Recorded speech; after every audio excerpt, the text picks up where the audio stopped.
Darius Kane was 46 years old, and he believed, the way a man believes in load-bearing walls and properly poured concrete, that a marriage was only as strong as the silence it could survive. He had built a good life, quiet, solid, the kind that doesn't photograph well but holds up in every kind of weather. And then, one Saturday morning in November, he stood at the front window of his home on Delmar Lane in East Point, Georgia, and watched a man in a yellow polo shirt drive a for sale sign into the front yard, and felt, for the first time in months, like he could finally breathe. What Monique didn't know, what she couldn't have known, pulling her rolling suitcase up that same driveway just a few hours later, was that Darius had been building toward this moment for 93 days. She was coming home from a girls' trip. There was no girls' trip. Let me take you back to where this really starts. East Point, Georgia. A Thursday evening in early October. The kind of evening where the air still carries a little summer in it, but the light falls earlier now, and you start to notice. Darius had just come off a 10-hour shift supervising road construction on I-285 for GDOT Atlanta. His work boots were still on when he settled into the recliner. The television was on, some home improvement show Monique liked, but she wasn't there. She had left that morning for what she called a girls' weekend in Nashville. The girls. The usual crew. Third time that year. He wasn't suspicious. He was tired. There was a framed photo on the side table, the two of them at Tybee Island, maybe 3 years back. Monique laughing at something he'd said. He had always thought it was the best photograph he'd ever taken of her. He couldn't remember the last time he'd actually looked at it. He reached over and turned it slightly toward the wall, out of habit, because the glare from the lamp hit it at an angle that bothered him. Then he forgot about it. He was eating leftover rice and watching a man on television tear out perfectly good tile when his phone rang. Keisha's name on the screen. He almost didn't answer, but something, some small, unnamed thing sitting quietly in the back of his chest, made him pick up. Darius? Her voice was careful, rehearsed. Is Monique okay? Somebody told me she was posting about being in Nashville this weekend, but I've been home since Wednesday. My mama got sick. I haven't heard from her in 3 days. The rice went cold on the tray. He said, "She's fine. Must have gotten her wires crossed. I'll have her call you." He set the phone on the arm of the recliner. The man on the television was still working on the tile. The sound of it filled the room. Darius sat very still. Here's what I want you to understand about that stillness. For more than a year, Darius had noticed things he had not allowed himself to fully name. Monique coming home vague, not tired, not stressed, but specifically vague in the way people are vague when they have been somewhere they need to unremember before they walk through the door. Short answers, a phone that had migrated from the nightstand to her pocket. Dinners where she was present in the room but somewhere else behind her eyes. He had told himself, long marriage, busy lives, a plateau. He had told himself this because the alternative, that the distance was directional, that she was moving away from him rather than simply resting in place, required a confrontation he was not yet ready to have without something solid in his hands. He had been waiting, without realizing it, for the piece that made the picture make sense. Keisha had just handed it to him. He thought about a notification he had seen 3 weeks earlier. Passing through the bedroom, Monique's phone had lit up on the nightstand while she was in the shower. He had glanced at it without meaning to. A text preview from a contact saved only as Andre. A few words, something about running late. When she came out and saw the phone face up, she picked it up so smoothly, so quickly, that it barely made a sound. No explanation offered. No need to offer one, apparently. He had filed it away. He had told himself there was probably a reasonable answer. There wasn't. He understood that now. He turned off the television. He washed his bowl.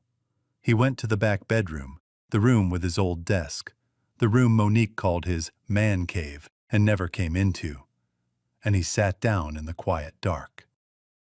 He was going to find out the truth, all of it. And whatever it turned out to be, he was going to be holding it in both hands before it ever had the chance to surprise him again. Stay with me, because what Darius found when he started digging wasn't just an affair.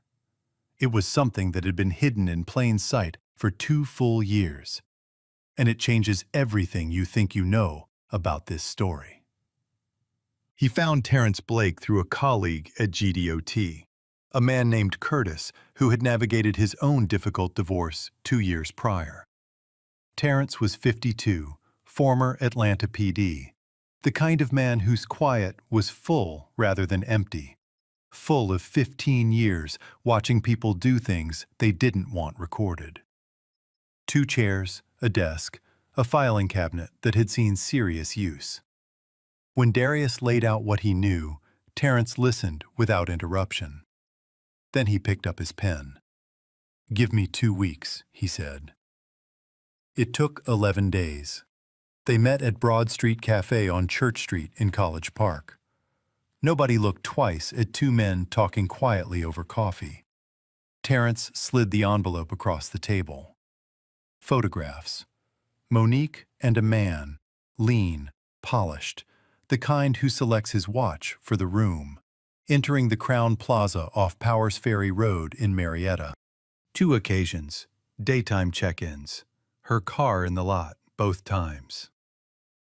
Andre Simmons, 43, sales manager at a luxury dealership in Sandy Springs. Then Terrence placed 1 more photograph down. Older, a corporate holiday party. Andre beside Monique, his hand on her shoulder. Not the way a colleague stands, but the way a man stands when he's already decided that shoulder is familiar territory. The date in the corner, 2 years ago. "This didn't start with girls' trips," Terrence said quietly. Darius set the photograph down, took 1 slow sip of coffee, did not speak for nearly a full minute. Then, what else is there? That question tells you everything. A person in free fall asks, "How could she?" and turns inward. Darius turned outward. He wanted more information, not more feelings. It is the single most protective thing a betrayed person can do. And most people cannot get there because the pain is too loud. That evening, he opened the joint credit card statements, accounts he had paid every month without scrutiny because scrutiny had not been part of how he understood their marriage. He found the pattern in 20 minutes. Gas charges in Sandy Springs, consistent, repeated. And on a supplemental card he had never authorized, Andre Simmons, approved user. Over $2,000. His card, another man's gas. Then he remembered. 2 weeks prior, Monique had used their shared family iPad in the kitchen, handed it back quickly.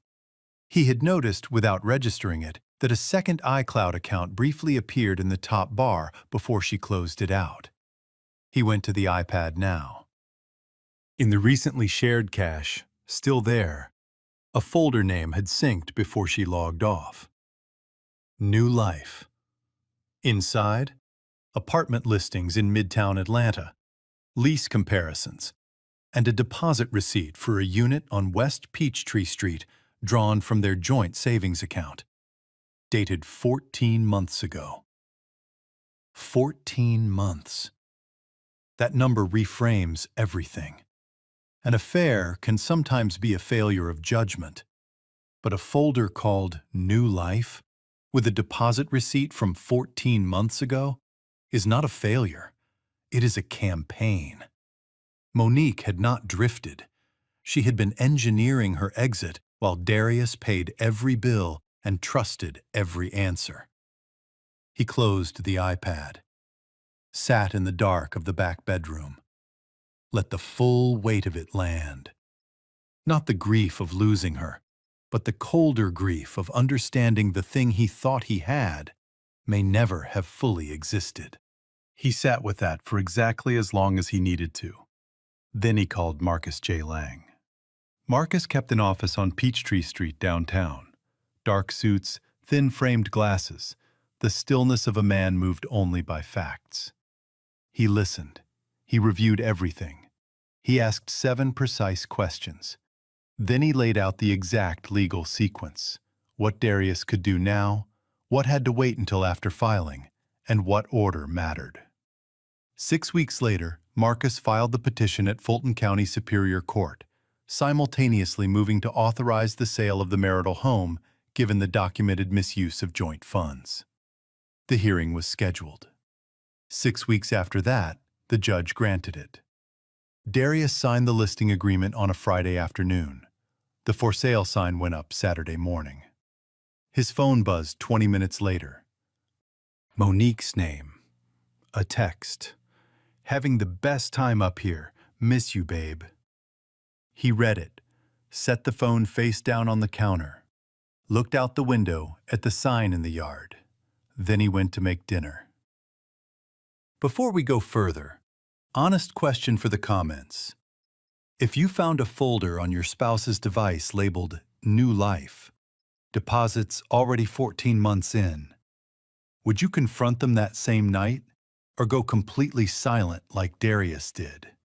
Yes or no below, because the answer determines everything that happens next. She came through the door at 4:17 in the afternoon. Darius knew the time because he had been watching the clock the way he watched instrument readings at a job site, waiting for the number that confirms what the data already told him. He was in the living room, the newspaper open on his lap. He wasn't reading it.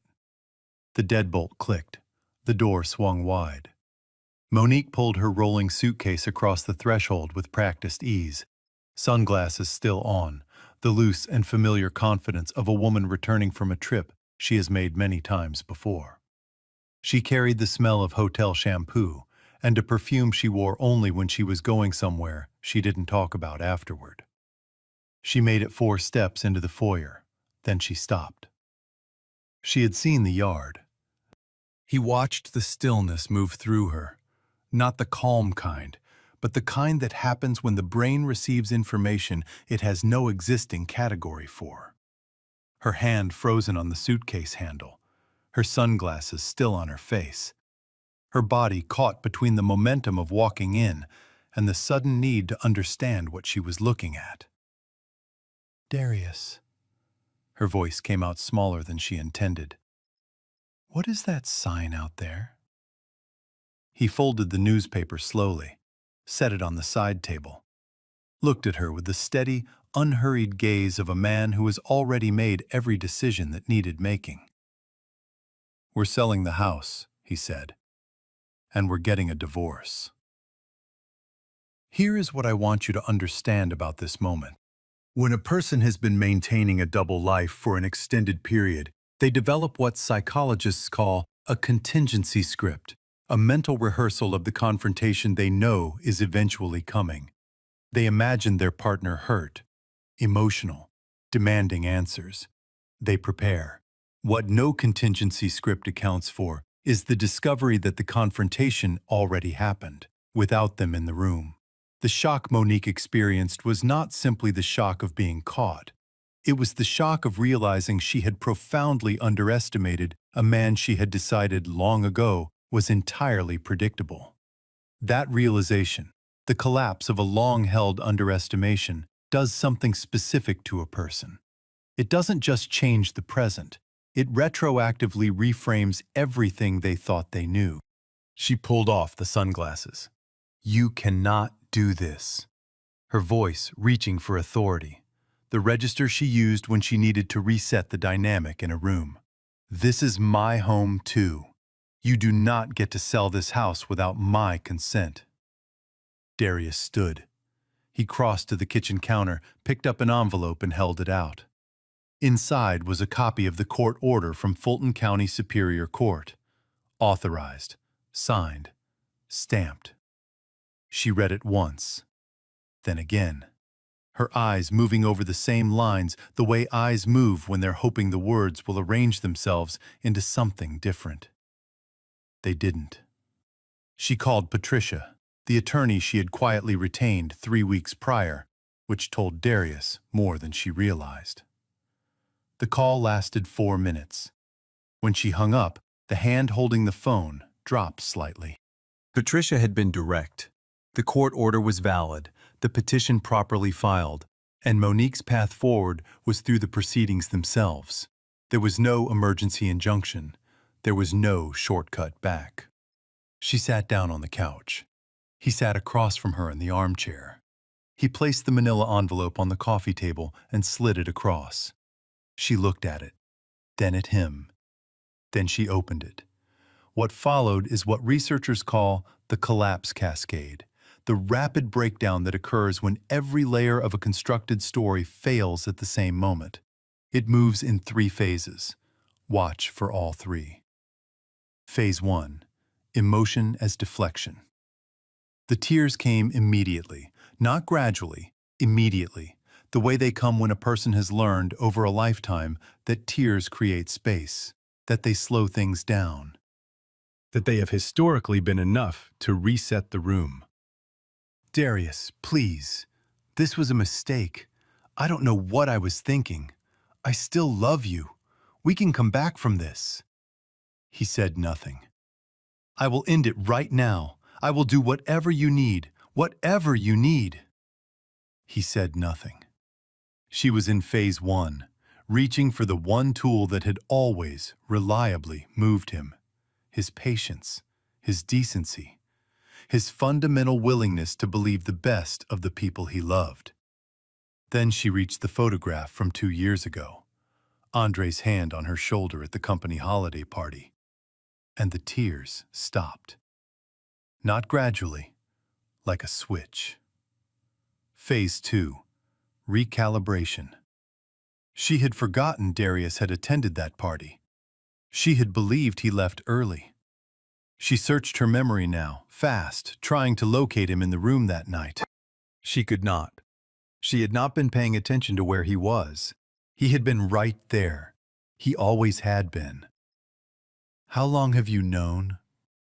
Her voice was different now, flat. Long enough, he said. The credit cards, she said, the accounts. Filed and separated. Marcus handled it when the petition was filed. Nothing moves without court approval from here. Something moved across her face that was not grief. It was the rapid interior arithmetic of a person realizing that the financial landscape she had planned to navigate on her way out was no longer the landscape she was standing in. Phase 3. The reach for the backup. She stood, moved to the hallway, turned away from him, shoulders angled toward the wall, and pulled out her phone. He did not follow. He did not need to. She texted rapidly. He could see the motion of her thumbs from the armchair, could read the urgency in the set of her shoulders. Then she went still. She stared at the phone screen. One reply. She read it again. She set the phone face down against her thigh. Stop. That was all Andre had written. One word. No explanation. No call incoming. Nothing else. She tried calling. It went to voicemail on the second ring. Not the first, which would have meant blocked, but the second, which meant he saw the name and made the choice not to answer. She came back to the doorway between the hall and the living room and stood there.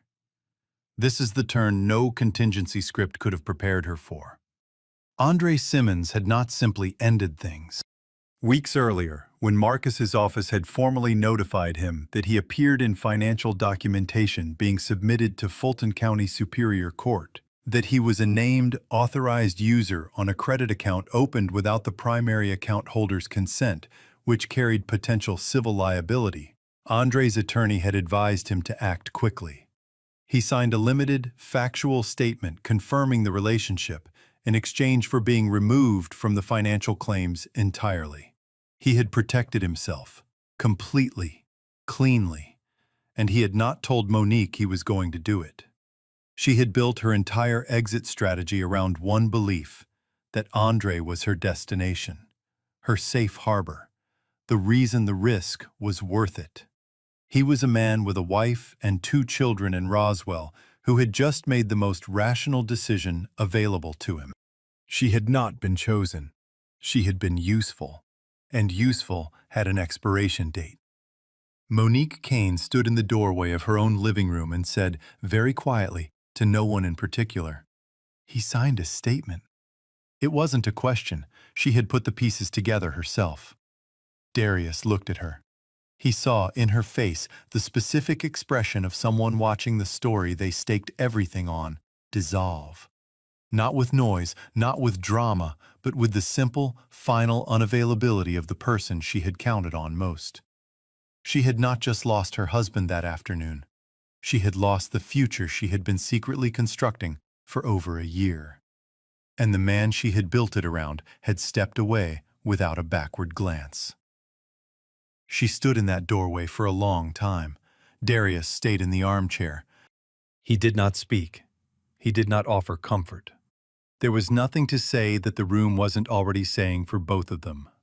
Stay right there. Because what happened next inside Fulton County Superior Court was something Monique never imagined was possible. The moment the judge spoke, every story she had tried to tell about herself became part of the permanent record. And there was no taking it back. A person with nothing left to lose is not the same as a person who has given up. Monique had lost the house, the accounts, and Andre Simmons in the span of a single afternoon. But she still had her voice. And in the days that followed, she used it like the only tool she had left. She called her mother in Decatur. She reached out to 2 women from their church. She texted a former coworker of Darius's, someone she'd known from years of company cookouts and holiday parties. The story she told each of them was carefully consistent. Darius had grown cold and emotionally absent long before any of this happened. She had felt invisible in her own marriage for years. What she had done was a desperate mistake born from loneliness, not malice. She was a woman trying to find her way back.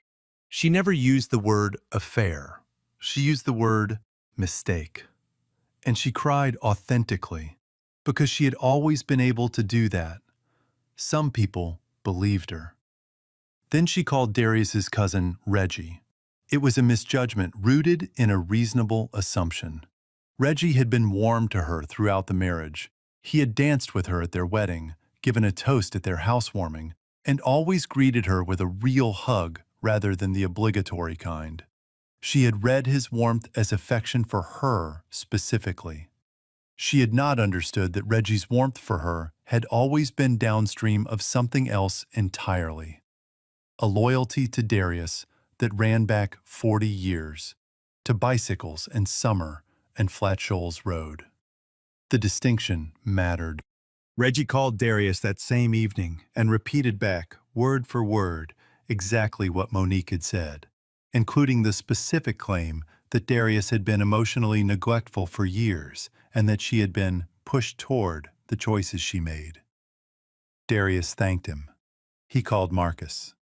What Monique was attempting is something researchers call narrative rehabilitation, the effort to reshape how your story is received by your social network before the other side of it reaches them.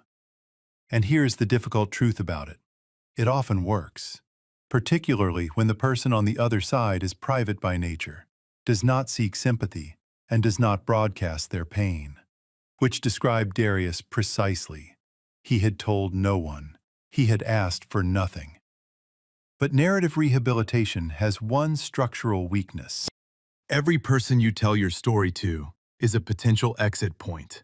The moment one of them walks out and crosses to the other side, you lose control of the version. Reggie walked out, and when Marcus added the documented smear campaign to the supplemental filing, noting that Monique had made specific false claims of neglect to members of their shared community while the proceedings were active, it became one more entry in an already substantial record of bad faith. She had been trying to change the story.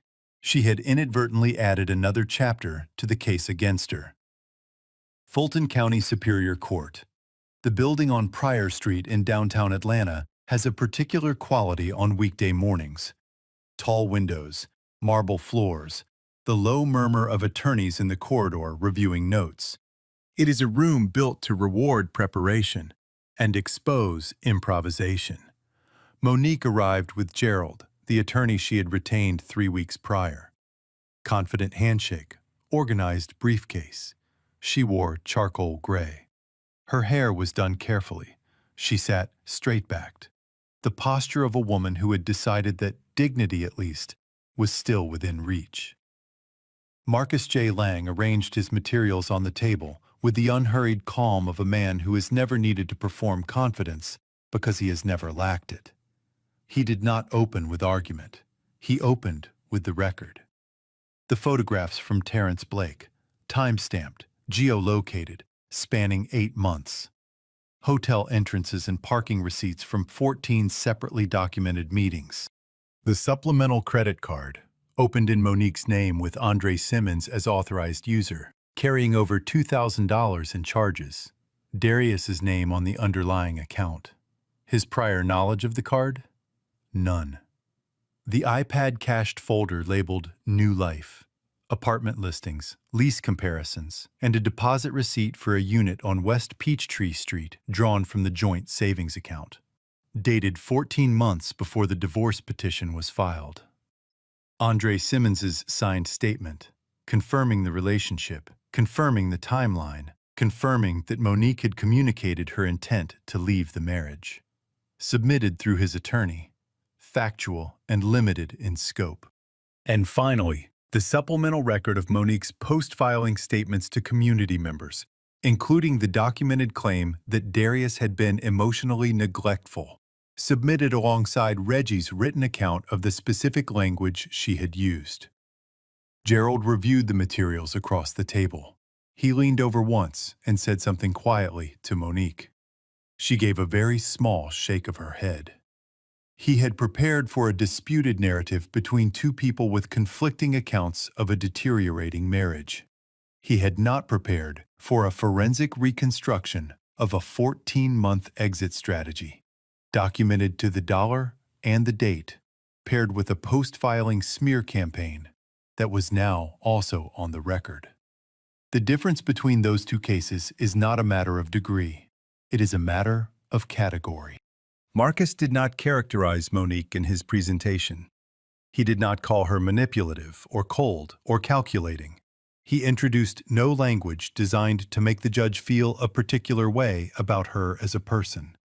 He simply laid the documents down in chronological order and allowed the record to speak. This is what skilled attorneys call letting the facts carry the moral weight. It is far more effective than editorializing, because it removes any surface for the other side to push against. You cannot rebut a dated receipt. You cannot cross-examine a time-stamped photograph. Gerald had no effective response. There was none available. The judge, a woman in her late 50s, reading glasses on a lanyard, the particular economy of movement that comes from years on the bench, reviewed each exhibit without expression. She asked 2 clarifying questions. She did not ask a third. Her ruling was measured and precise. No spousal support. The division of the home sale proceeds to follow Georgia's equitable distribution statute, adjusted for the documented unauthorized use of marital funds. Monique to contribute to Darius's documented legal costs, attorney fees, and investigation expenses under Georgia's OCGA Section 19-6-2, citing evidence of financial bad faith established by the unauthorized credit account and the misappropriation of joint savings. Gerald leaned over and said something quietly to Monique. She did not respond.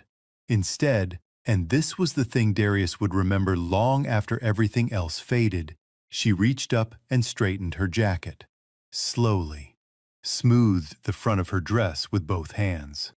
A small reflexive gesture of composure, reaching for something that was no longer there. Not tears, not anger, just the instinct to look put together, deployed one final time in a room that had just finished putting her on the record as something else entirely. It was, in its way, the saddest thing Darius had seen all day. He shook Marcus's hand in the corridor. He buttoned his jacket. He walked through the lobby and down the front steps of the Prior Street Courthouse into the November afternoon. He stood on the sidewalk. Traffic on Prior Street. A pigeon moving across the steps without urgency. Somewhere downtown, a church bell marking the hour. He breathed. The air felt clean, the way air smells after a long, hard rain, when something that needed to move through finally has. He walked to his truck. He had a road project to review in the morning, and he did not want to be late. Keep watching, because 2 years after that courthouse, a letter arrived at Darius's door. And the final paragraph of that letter contains a truth darker than anything that happened in that courtroom. Once you hear it, you'll understand why he put it in a drawer and never looked at it again. The house on Delmar Lane sold in 22 days. Good bones, the agent said. Great neighborhood. The buyers were a young couple, a toddler in tow and another baby arriving in the spring, and they had stood together in the front yard on a Sunday afternoon, holding hands, while their little one crouched in the grass and turned over leaves, one by one, like each one was worth investigating. Darius had watched them from inside before the showing began and thought, good, that yard always deserved that. He signed the final closing paperwork at a title company on Washington Road, received his share of the proceeds, and drove north on I-85 to his new apartment in College Park. Second floor, 2 bedrooms, a balcony overlooking the parking lot, and, past it, the flat roof of a tire shop and a long slice of December sky. Smaller than Delmar Lane. He liked it more than he expected to. 3 weeks after the closing, Aaliyah called. She was 24, Monique's daughter from a relationship that predated Darius by several years. He had stepped into her life when she was 7 years old, and he had shown up in every way that counted in the years that followed. School plays, SAT prep sessions on Sunday mornings, a rainy Saturday afternoon in a Home Depot parking lot in Lithonia teaching her how to change a tire, while she complained the whole time and remembered every step. He had never legally adopted her. Monique had kept that boundary firm throughout the marriage, in a way he had never fully pressed her on. But he had raised her in every way that mattered. She was, in the quiet ledger he kept of things that were real and things that weren't, one of the realest things the marriage had produced. She asked if they could meet. They sat in a booth at Refuge Coffee on Ponce de Leon Avenue in Decatur. Warm light, exposed brick, the low hum of an afternoon crowd. Aaliyah had her hair in a bun, and her eyes were red from a cry that had happened before she arrived. She wrapped both hands around her mug like she needed something solid to hold. "I'm sorry, Darius. I didn't know how bad it was. I knew something was wrong, but I didn't." She stopped, steadied herself. "I'm just sorry." He looked at her across the table. This young woman he had watched grow up, and he saw, in the careful way she was holding herself together, not Monique, but someone bracing to absorb fallout from a choice she had never made and had no part in. "Aaliyah," he said, "you don't have to choose a side. She is still your mother. That doesn't change because she made choices that ended our marriage." She looked up, not entirely certain she had heard correctly. "You're not angry at me?" she said. "Why would I be angry at you?" This moment, quiet, easy to overlook between the larger events of the story, is one of the most revealing in the entire arc. When a marriage ends in betrayal, there is always a radius of damage. People who had nothing to do with the decision get caught in it. Children, extended family, people forced to take positions before they have the full picture. What Darius did in that coffee booth was refuse to extend the damage. He made a deliberate choice to hold Aaliyah entirely outside his grief, to absorb the full weight of the ending himself and let her stay whole. He did not use her as an audience for his pain or as confirmation of his righteousness. Psychologists call this protective differentiation. It is rare, and it is available only to people whose healing is genuine, not performed. She cried quietly then, the way a person cries when they have been tensed against a weight they expected to carry, and someone they trusted simply lifts it without fanfare. He handed her a napkin, ordered her a refill. They stayed for another hour, talking about her new job at a PR firm in Midtown and a black and white film photography class she had started on weekends, the kind that requires you to commit to the shot before you see what you've got. When they stood to leave, she held on for a long time. "I'll still call you," she said. "I know," he said. The 2 years that followed were not dramatic. They were not meant to be. What Darius remembered from that time were not events, but moments. The first morning, he cooked breakfast without thinking about timing it for someone else. Eggs and toast, unhurried, the radio on low. The evening, he sat on the balcony and looked up from a book and realized he hadn't checked his phone in 4 hours and had not noticed. A text from Aaliyah one afternoon, a photograph she had taken in her film class, black and white, a park bench empty in the winter light, and his reply, one word, "Beautiful." Her response, a moment later, a single small heart. He took on an expanded role at GDOT. He started going to his brother Calvin's church in Hapeville on Sunday mornings, not from sudden conviction, but because Calvin asked every week without pressure, and because the congregation ran a Thursday evening fish fry that proved, fairly quickly, to be worth attending on its own terms. He did not think about Monique often. When he did, the sharpness he had anticipated was not there. What replaced it was something quieter and in some ways more complete.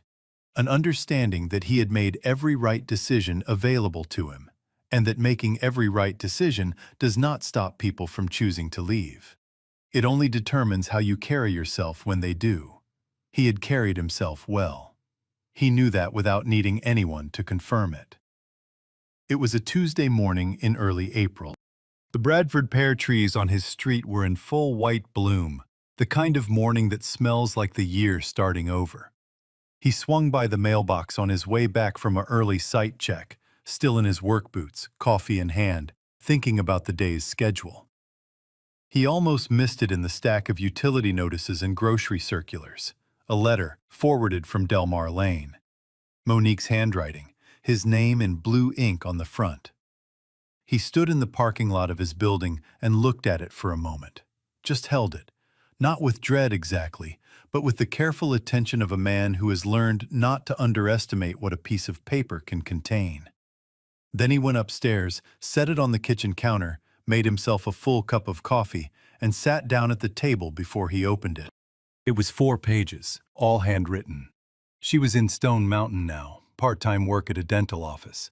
Andre Simmons had returned to his family in Roswell within 3 months of the divorce.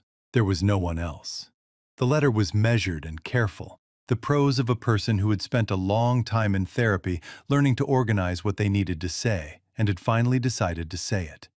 She acknowledged the specific harm she had caused. She described what the past 2 years had taught her. She said she wanted him to know she understood, now, the full weight of what she had done. He read all 4 pages, and then he reached the last paragraph, and the last paragraph was not like the rest of the letter. Don't stop now. What Monique wrote in those final lines is the truth underneath everything. The things she had never been able to say out loud until there was nothing left to lose by saying it. And once you hear it, you'll understand why Darius put that letter in a drawer and never opened it again. The last paragraph read, "There is something I should have told you a long time ago, and I have spent 2 years in therapy trying to understand it well enough to say it honestly. I told myself I loved you. I said the words, and I meant them as best I could. But looking back now, I think what I truly loved was the safety you gave me, the certainty of you, the steadiness. And somewhere along the way, I confused those 2 things. I confused being safe with being happy. I confused being cared for with being in love. And rather than face that confusion honestly, I looked for the answer somewhere else and destroyed everything in the process. I don't know if that is worse than knowing, but I think you deserve to know the difference. You always deserved more honesty than I gave you." He read it once. He set it face down on the kitchen table. He picked up his coffee cup. It had gone cold while he was reading. He set it back down. Outside the balcony door, a sparrow landed on the railing and sat there in the April light, chest puffed against the breeze, and then lifted away without ceremony. He did not move for a long time. There was no clean name for what he felt in that kitchen. It was not the grief of losing someone who had been fully present and then gone. It was something older and more complicated. The grief of a man reading a confirmation of something he had suspected at some quiet cellular level for a long time, and had spent 9 years choosing not to suspect. She had not stopped loving him. She had confused the structure of what he gave her with the feeling she was looking for, and had spent the better part of a decade unable to tell the difference. That was not cruelty exactly. It was a kind of tragic self-blindness, the sort that harms everyone it touches, including the person doing the confusing. He understood that. He sat with it. He did not rush past it. What Monique described in that final paragraph is something therapists encounter frequently, though it rarely gets named this directly. Researchers call it security-motivated attachment, the pattern where a person enters and sustains a long-term relationship not from deep romantic love, but from a genuine need for stability, safety, and emotional grounding that they cannot provide for themselves. It is not predatory exactly. It is not always even conscious. People in this pattern often genuinely believe they love their partner because the comfort and security they feel is real, and they have confused it for the larger thing. The tragedy is that from the outside, and often from the inside, it looks identical to a real marriage. It has all the same structures, the same rituals, the same surface warmth. What it lacks is full mutuality. One person is all the way in. The other is in as far as they are capable of going, which may not be all the way. Darius had been all the way in, and reading those 4 pages, he finally understood why it had sometimes felt, in the quietest moments of their life together, like he was the only one fully in the room. He sat at the kitchen table for a long time after folding the letter. He did not feel peace yet.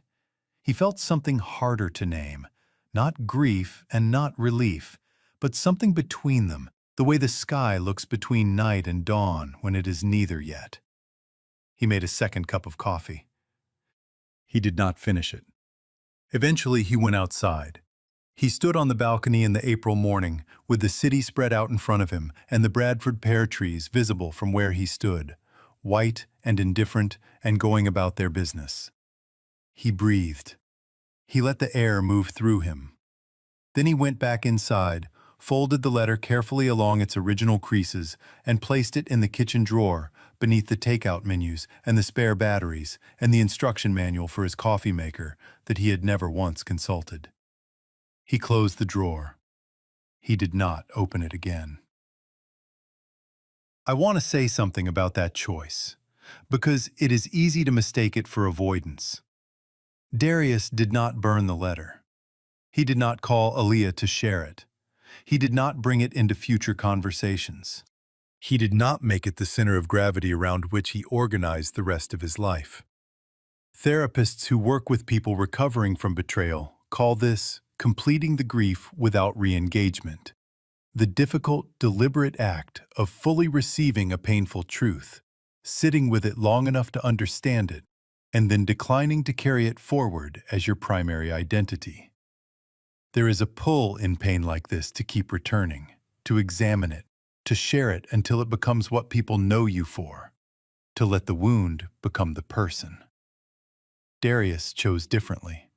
He received the truth, he honored its full weight, and then he put it in a drawer, in the back of the kitchen, behind the things he used every day. That is not suppression. That is completion. And completion, in the end, is the only thing that actually heals. A week later, he ran into Keisha at the Publix on Old National Highway.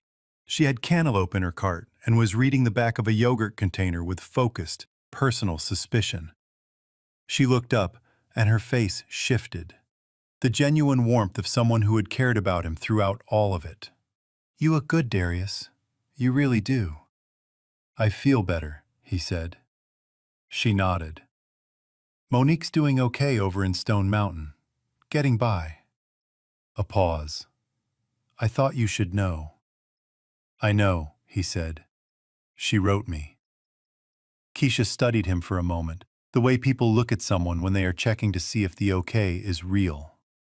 Then she put the yogurt in her cart. "You're a good man," she said. "You always were." He thanked her. He got his groceries. He drove home in the ordinary afternoon light with the windows down. That evening, Darius Kane stood on the balcony of his second-floor apartment in College Park with a cup of coffee that had gone slightly cooler than ideal, and he looked out over the parking lot and the flat roof of the tire shop, and the long slice of sky above it all, going pale orange now as the sun pulled back behind the tree line. He was not waiting for anything. That was the thing that struck him, standing there. For the first time in more years than he could accurately count, there was nothing approaching that required bracing. No sound in the parking lot that might be her car. No late notification that needed an explanation. No small, unnamed weight sitting at the center of his chest, waiting to be understood. Just the evening, the coffee. The birds moving through the orange light on their way to wherever birds go at the end of the day. He was 46 years old. He had built his life on honest ground, and when something dishonest had moved into the foundation, he had removed it.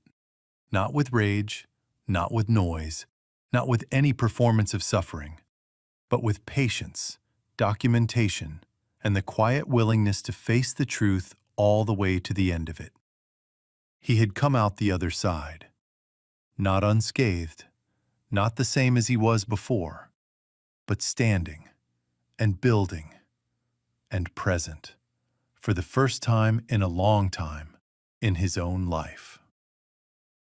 The for sale sign came down from that yard on Delmar Lane. A young family lives there now. A little girl turns over leaves in the grass in the afternoon, examining each one like it might be worth knowing. She does not know anything about what happened in that house before she arrived. And she doesn't need to. What matters is what the yard is now. This story teaches us 3 things worth writing down. First, when something in a marriage feels consistently off, not dramatic, just quietly wrong, like a door that never quite closes flush, do not explain it away for another season. Name it. One honest conversation, even an uncomfortable one, costs far less than a year of silence that the other person is using to plan their exit. Second, documentation is not coldness. It is self-respect with paperwork. If you ever find yourself in a situation where trust has been broken, write down dates, keep records, and consult an attorney before you confront anyone. Emotion without evidence is just noise. Evidence without emotion is power. Third, and this one is for the ones who loved someone who was only ever partly there. You did not fail. You loved correctly. The gap was never in you. Put the letter in the drawer, go make coffee. Then go outside and see what the light is doing. That is enough. That has always been enough. Every line in these emotional stories comes from real human insight and lived experience. AI was used only to enhance clarity and pacing, allowing deep lessons about kindness, systemic bias, and personal strength to resonate with a global audience. Production team story and screenplay by Quinn Fung. Character development and visual conceptualization by Chris Wynn. Video scripting and scene adaptation by David Wynn. A passionate team dedicated to bringing this story to life.